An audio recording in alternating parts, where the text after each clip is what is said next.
Ripple has evolved from a blockchain pioneer into a full stack infrastructure provider. Access and liquidity is fragmented globally, and the way you access it needs a unified interface or access point. Beyond just coming on chain, storing the assets, we also have a lot of our products that are built on the XRP Ledger.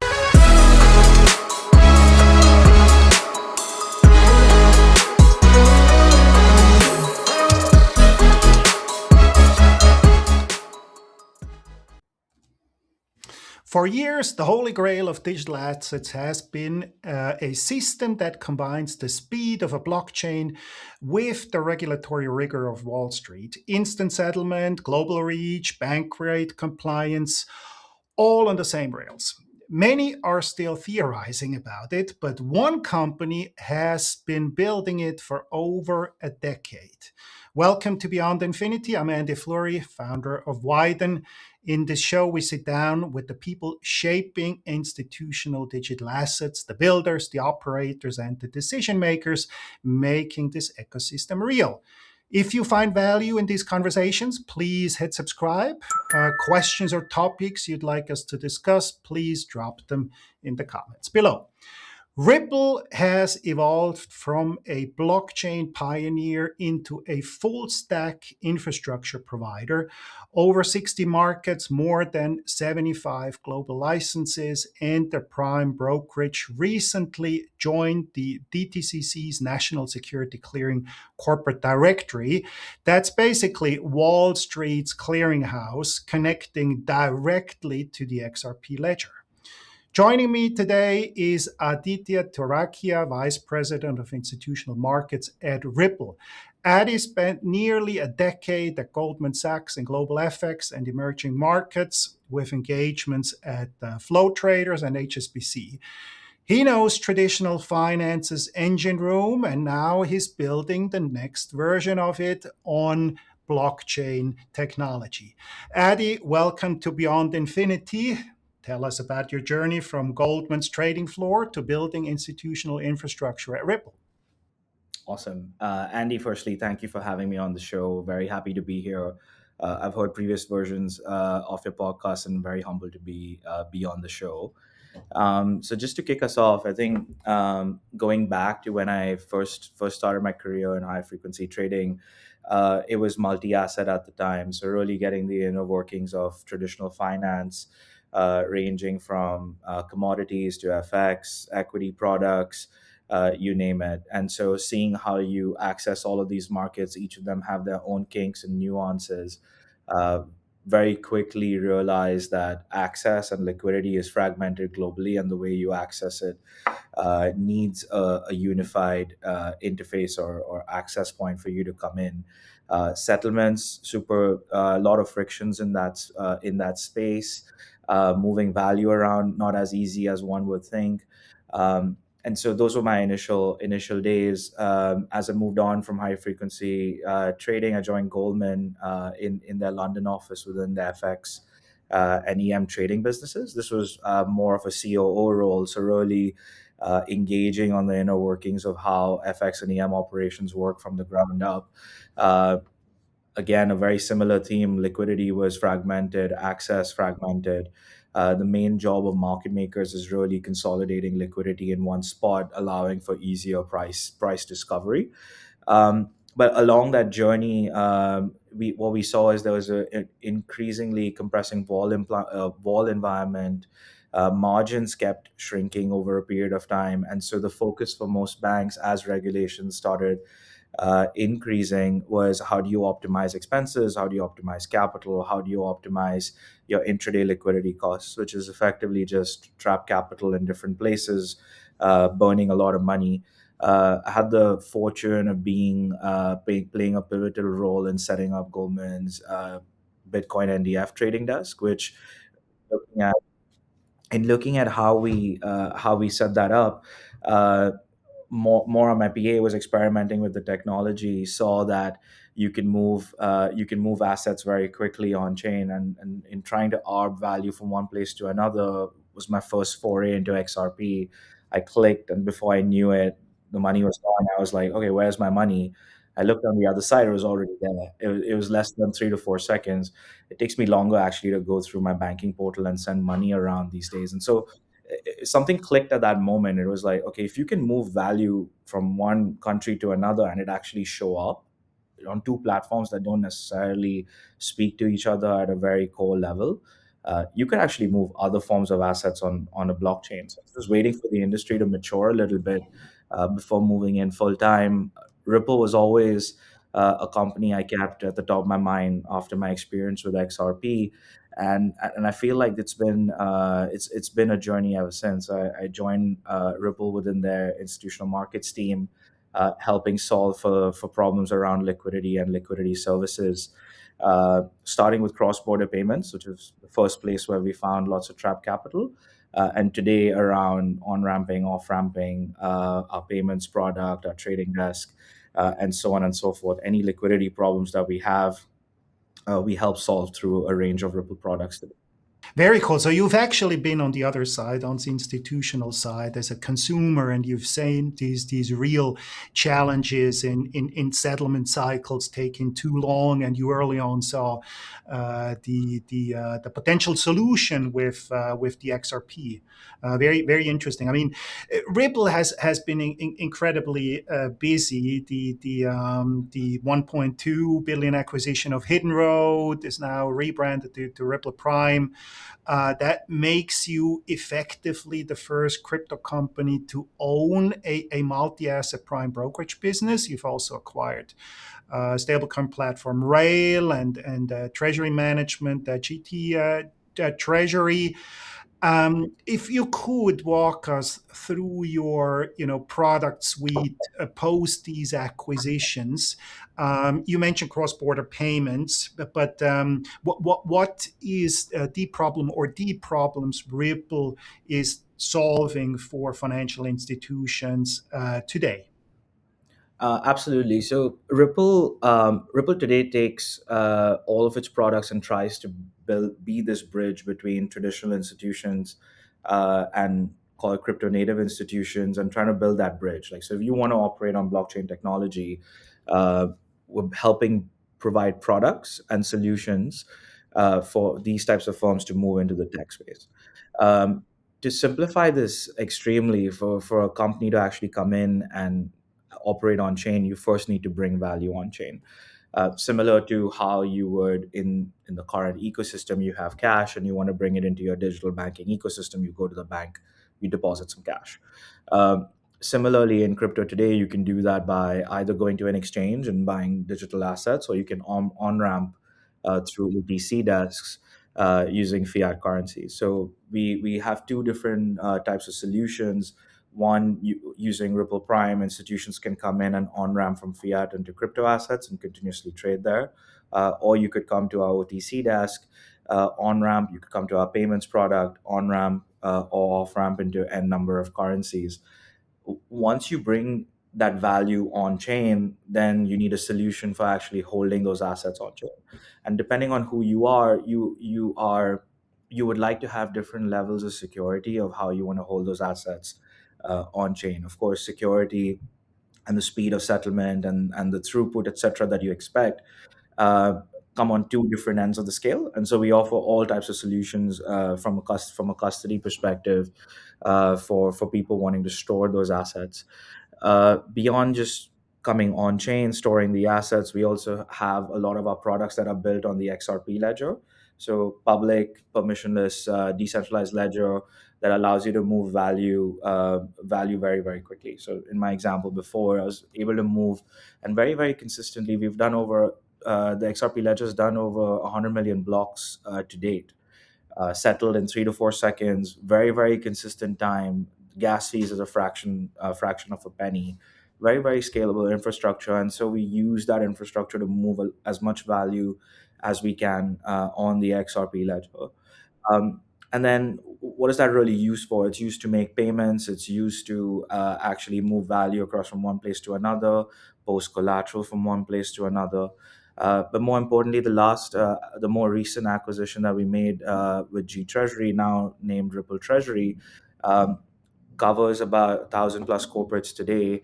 Um, in the traditional space, moving fiat and helping solve for fragmented fiat problems that they have. So whether it's moving value from one place to another, etc., what we see is over time that there's going to be a transition from that fiat sort of solution that G Treasury is providing to a digital solution. But what treasurers are looking for is a one-stop shop where you can look at your stack, both digital and fiat. Let's face it, fiat's not going away, and nor is digital, but you're going to need to operate two stacks.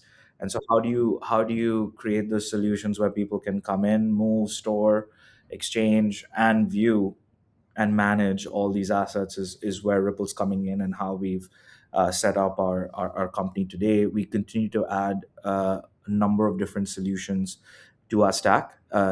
This is just the start, and so far is resonating with a lot of our customers.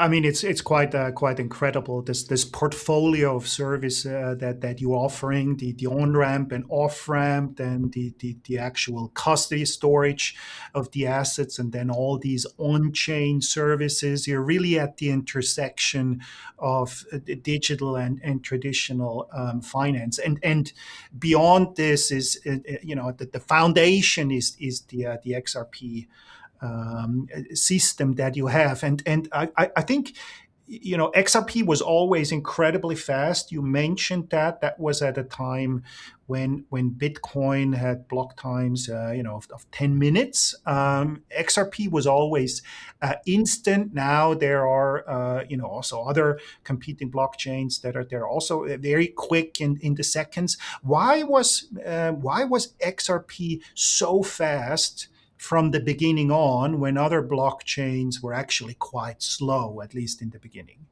Yeah, that's a great question. I think the founders of the XRP Ledger built the XRP Ledger to be it's meant for payments and financial institutions. The Architecturally, the way XRPL is set up is that there aren't smart contracts per se, but there's a lot of native functionality that exists on the XRP Ledger that allows you to do the same things that smart contracts do, but by just accessing via API endpoints that functionality on the ledger. So you don't need to build your own escrow functionality. You don't need to build your own DEX, for example. You don't have to build your own central limit order book or compliance technology. You can just leverage features that are already available on the XRP ledger today and really plug in. And thinking about, like, we've always suggested amendments to the ledger. We have the community coming in, making proposals for how the ledger grows from here out. All of those enhancements have come with a very singular focus, which is how can you grow broad-based adoption in the safest possible way and the most scalable way that you can.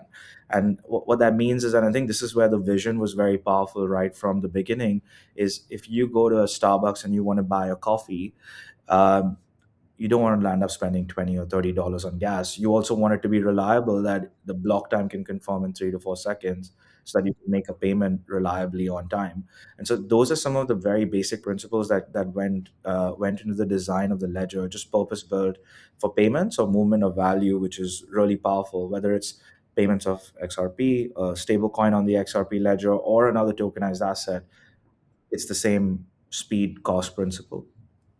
Very good. Let's actually talk about both of those stablecoins, and then also the tokenization piece. So you at Ripple, you guys have your own stablecoin, RLUSD.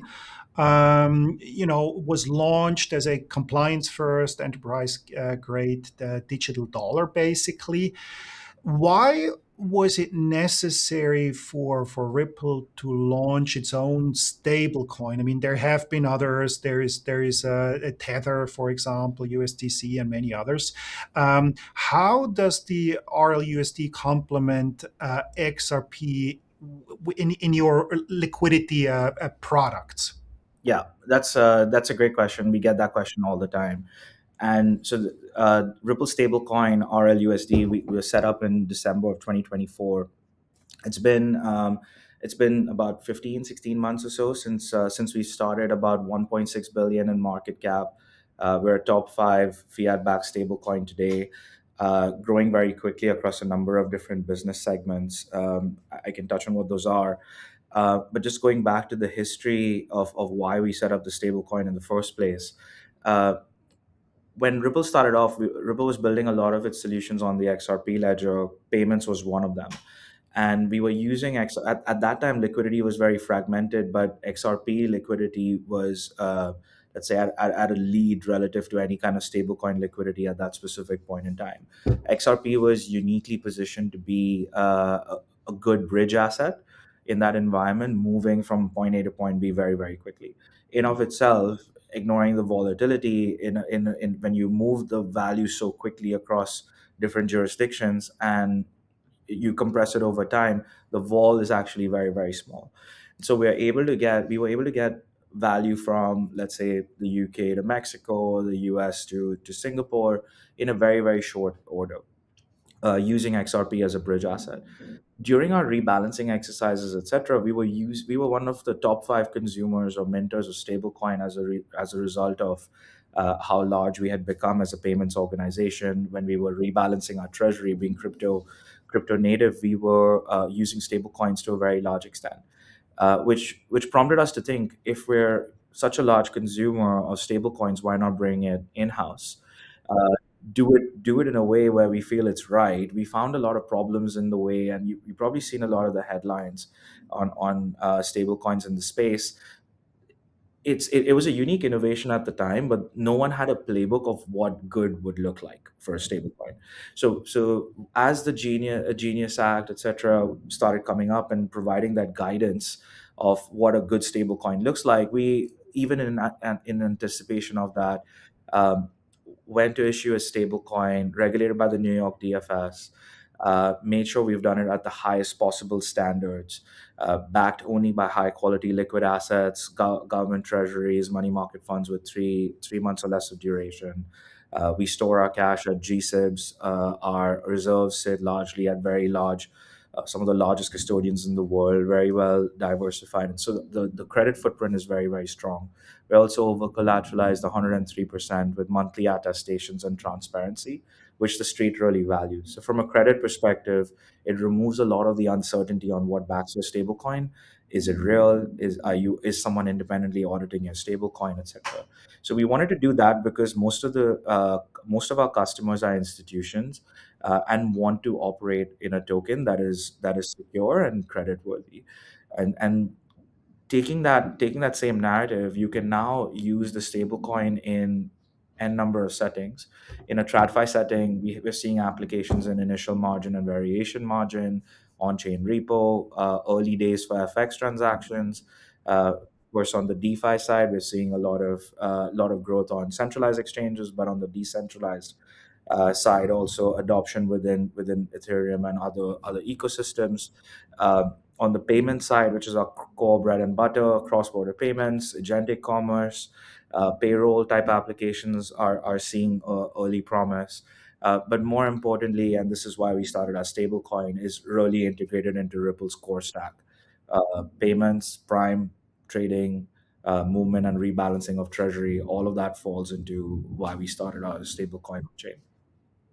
Very good. What do you think how this will evolve? Now that more and more banks are issuing stable coins, the JPM coin and many others. Are we going to see a world where every major bank will have its own coin, or is it something more neutral like the RLUSD or a Tether? It's gotten a little bit quiet around CBDCs lately. What's kind of your view? What will happen in this space? Yeah, I think very similar to my experience in prior worlds and what we just mentioned. What we've seen with stablecoins is there's over 70 different forms of stablecoins. Some are fiat-backed stablecoins, yield-bearing stablecoins, RWA-backed stablecoins, etc.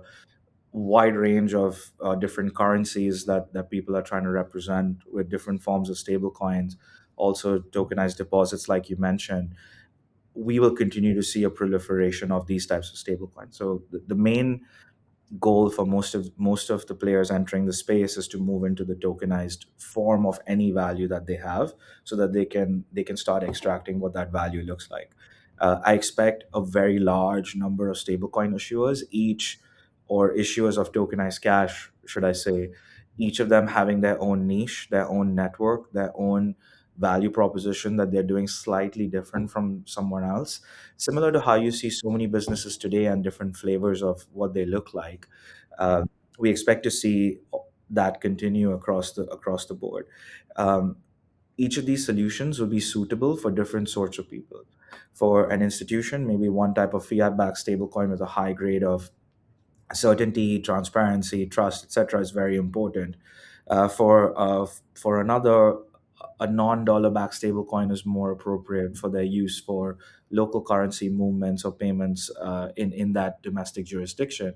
For tokenized deposits, like any of the larger banks coming in, they may want to move value in their network and unlock a lot of trapped capital, which they can do with the form of tokenized deposits. What you'll find is that RLUSD being neutral and available to everyone um, allows it to be a bridge asset between those ecosystems, but also solving its own use cases independently. It's structured as a superior product from a credit perspective. So tokenized deposits have a different level of backing, same as how you would see the fractional banking system, and then you move on to stable coins, which are 100% backed. So people who have a different credit profile would prefer stable coins over a tokenized deposit. Also depends which bank is issuing a tokenized deposit. So if you go down the stack as the credit ratings get worse off for a bank, the tokenized deposit of bank number 10,000 will be not the same as tokenized deposit from bank number one in terms of how secure those banks are. Stable coins, however, are client segregated in terms of their assets, their credit footprint, how universally they can move around the entire ecosystem, but play that very pivotal role in terms of having that regulated asset that can be used across jurisdictions as well. Yep. I So see. many different use cases will essentially lead to a big variety of different stable coins. Large neutral stable coins backed by institutions like Ripple will definitely play an important role. It's going to be interesting how this space evolved. Let's also talk a little bit about the other aspect, the tokenization. The XRP ledger has evolved significantly over the years. Now you got the permissioned domains, permissioned dexes, EVM compatible side chains. It now supports a meaningful volume of tokenized real assets, from debt to treasury bills. What's the primary reason an issuer would choose the XRP ledger for a tokenized product over something a bit, I'll call it more general purpose, smart contract platform like Ethereum? Yeah, absolutely. I think the answer is really simple. It's, as an issuer, I'm looking for composability without sacrificing on safety, reliability, and functionality. And some of those things that I mentioned before, like the way the XRP ledger is set up from a native perspective, all that functionality exists on chain. You don't have to build your own smart contracts to expose a lot of features that you need to make your product work on chain. The XRP ledger has never been hacked to date. From a security perspective, it operates at the highest degree of fidelity. Um, from an architecture standpoint, the way to think about the XRP ledger is you have a foundation. Let's call it the DEX. The DEX is not in its traditional form as you and I would see in the DeFi ecosystem. We just call it the decentralized exchange, but it's the layer where assets can be moved, exchanged. You have a central limit order book, or where all the asset transactions are happening. Sitting on top of the DEX, you have the tokenization standard. So whether you have XRP as a gas asset, IOUs or issued currencies. Now we've launched. There's a new token standard called a multi-purpose token, which asset issuers are really liking, and we're receiving positive feedback on. Those token standards dictate the rules on which those assets can operate on that DEX layer. Over and above that, you as an asset issuer can choose what kind of controls or permission environments you want to have to allow those assets to operate. So if I'm a bank or I'm an asset manager and I only want those tokens to move around in a whitelisted group of wallets, I can do that. If I want it to be widespread, I can do that. If I want to have functionality to enable corporate actions, privacy, etc., I can do that in that multi-purpose token layer. And lastly, it's on surrounding all of this other features. Whether you want to have escrow, you want to atomically settle transactions without any escrow agent in between. You want to ripple through order books to find the best smart order routed liquidity, make confidential transfers, etc. All of that can be done and surrounds this entire ecosystem. So it's done in a way which is so secure and easily understood that almost anyone can come in and build on it. Uh, it just has a different paradigm compared to the other ones out there. So it sounds like a toolbox with multiple components available that institutions can use and combine to build their own services, all based on an infrastructure that's been around and has been in production and is stable and secure, right? Yep, absolutely. It's really well put. Um, let's talk a little bit also about the liquidity aspect and the instant settlement that you touched upon in the intro. Ripple Prime recently also integrated a Hyperliquid, a high performance decentralized derivatives protocol. The idea, as I understood it, is to give institutional clients direct access to on-chain derivatives liquidity while maintaining capital efficiency and risk controls of a traditional prime brokerage. So basically, it's around a T0 settlement. It sounds a little bit also similar to this. Off-chain settlement solutions that we seen some time ago. I mean, T0 settlement in theory sounds great, but it introduces a new operational risk. Can you shed some light on how this works in practice with your solution? Yeah, absolutely. So if you're a crypto trader or even someone who wants to access traditional markets via Ripple Prime provides a one-stop shop where you can access a wide range of venues. The number of venues will keep adding on over a period of time. From a traditional perspective, you can trade repo, you can access the CME via the regulated FCM, you can trade on digital venues from some of the top exchanges in the world. You can even trade OTC and clear via central prime like you're used to in the traditional markets overall. And if you had to do this just by yourself, you would not only have to onboard to each of these individual venues, you would also need a separate setup, separate sets of accounts, separate sets of bookkeeping, normalization layers, etc., to be able to operate on in these environments. Not only that, you would also have to source the collateral assets that are required for each of these venues. Is it a stable coin? Is it cash? Is it treasuries? How do I protect my credit risk, etc.? So what Ripple Prime is doing is it's normalizing and making it really easy for you to come into the space, post margin in a particular format. It applies various haircuts depending on what the collateral asset is, and you can margin finance those assets to move on to different venues. If you already have the asset of choice, you can move your assets to different venues and trade today. You can actually also cross margin against digital and traditional venues, which, as far as I'm aware, no one does that today at scale. uh, Ripple, that's some of the differentiating factors for it. And so whether you take the hyperliquids of the world and going all the way to CME as different ends of the spectrum in terms of uh, how battle tested these venues are and scale of these venues, you can come to Ripple Prime and find all of these solutions. You can also find settlement solutions, whether you want to settle instantly. Do you want a post trade settlement line? Do you want to settle T+2? Do you want to protect your credit risk against various exchanges? All of those solutions or problems that you have today, you bring it to Ripple Prime. They're helping you normalize for all of these different layers, so it's easy for you to trade and focus on what's important for your business.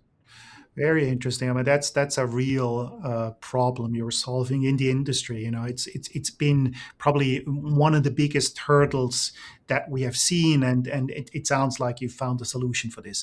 We're already getting close to the end. I got one final question that I ask to all participants. If we look out the few years ahead, once the regulatory dust settles and the infrastructure is fully in place, what's the next big milestone for Ripple? And if we look at the industry as a whole, what does a mature institutional ecosystem look like in your opinion?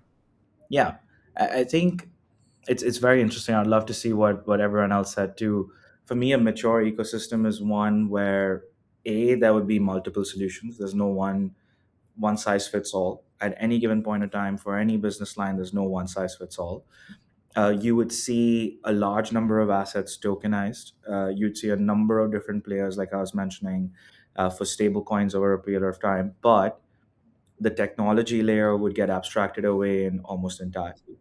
People would not have to worry about whether the assets are tokenized or not, how many players are there, and how their value is moving around the ecosystem. It just will. And I think the most important indicator for a mature ecosystem is mass adoption. What we see today is a number of different legacy institutions coming in. They have band aid upon band aid upon band aid. At some point, that band aid gets ripped off, and you will see a lot of these players come in and adopt this technology. It's a matter of when, not if, in our eyes, and we want to be ready to be able to catch that mass adoption. And I think that's what the whole industry is getting ready for. Do you think 5 years from now we're still going to talk about the digital finance and traditional finance, or is it all just going to be finance? I think it's just going to be finance. We often underestimate where we can get to in 10 years' time, overestimate a year. I think 5 years, we just be calling this finance in the way of operating. Very good. Adi, thank you so much for joining us. What's clear is that Ripple isn't just participating in this market, it's building the rails. Really appreciate you walking us through the different pieces you guys have put together. That's it for this episode of Beyond Infinity. If you found this conversation useful, please hit subscribe so you don't miss what's coming next. And again, if you have questions or feedback or guests you'd like us to feature, please drop them in the comments below. I'm Andy Flury, founder of Wyden. Thanks for watching, and we'll see you in the next episode.